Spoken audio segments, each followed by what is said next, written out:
بسم اللہ الرحمن الرحیم۔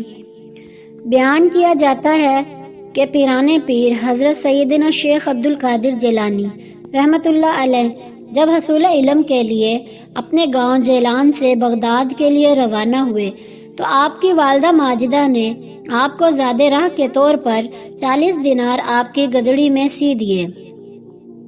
چلتے وقت اپنے لختے جگر کو نصیحت کی کہ بیٹا، خواہ کیسی ہی مصیبت اور برے حالات تمہیں پیش آئیں، سچ کا دامن ہاتھ سے نہ چھوڑنا اور جھوٹ کے نزدیک بھی نہ جانا، کیونکہ راست گوئی 1000 عبادتوں کی ایک عبادت ہے۔ سعادت مند فرزند نے عرض کی کہ اے والدہ، میں صدقے دل سے یہ عہد کرتا ہوں کہ آپ کی نصیحت پر ہمیشہ عمل کروں گا۔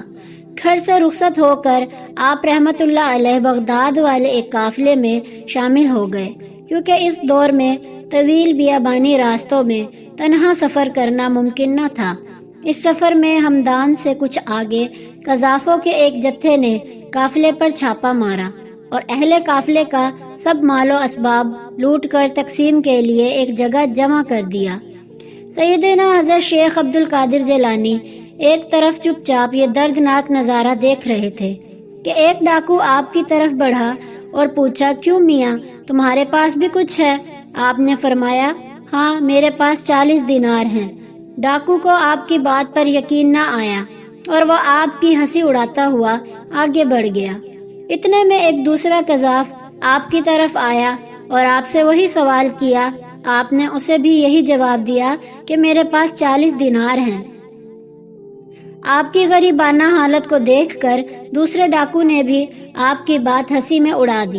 ہوتے ہوتے یہ بات ڈاکوؤں میں پھیل گئی اور ان کے سردار احمد بدوئی کانوں میں بھی یہ بات جا پہنچی۔ اس نے حکم دیا کہ اس لڑکے کو میرے پاس لاؤ۔ ڈاکو آپ رحمت اللہ علیہ کو اپنے سردار کے سامنے لے گئے۔ سردار نے آپ سے مخاطب ہو کر کہا، لڑکے، سچ سچ بتا، تیرے پاس کیا ہے؟ حضرت نے بلا خوف اس بات کا جواب دیا، میں پہلے بھی تیرے 2 ساتھیوں کو یہ بتا چکا ہوں کہ میرے پاس 40 دینار ہیں۔ اس نے پوچھا، اچھا کہاں ہیں؟ حضرت نے فرمایا، میری بغل کے نیچے گدڑی میں سلے ہوئے ہیں۔ سردار نے ایک ڈاکو کو حکم دیا کہ اس لڑکے کی تلاشی لو۔ چنانچہ اس نے آپ کی گدڑی ادھیڑ کر دیکھی تو اس میں واقعی 40 دینار نکل آئے۔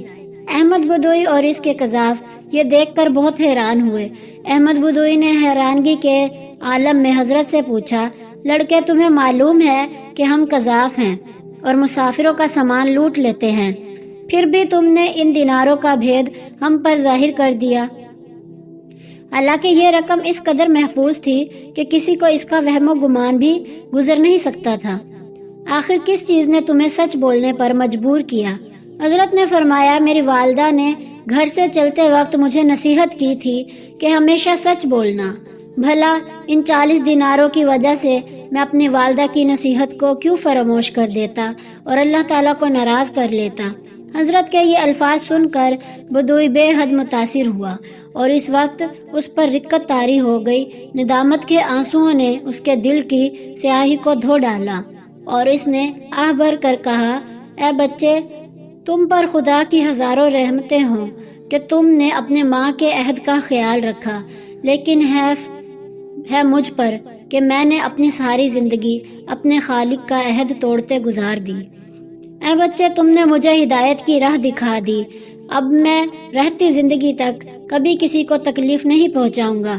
یہ کہہ کر وہ حضرت کے قدموں پر گر پڑا اور راہزنی کے پیشے سے تائب ہو گیا۔ اس کے ساتھیوں نے جب یہ منظر دیکھا تو سب یک زبان پکار اٹھے کہ اے سردار، ہم بھی اس برے پیشے سے توبہ کرتے ہیں۔ تو راہزنی میں بھی ہمارا قائد تھا اور توبہ میں بھی ہمارا پیش رو ہے۔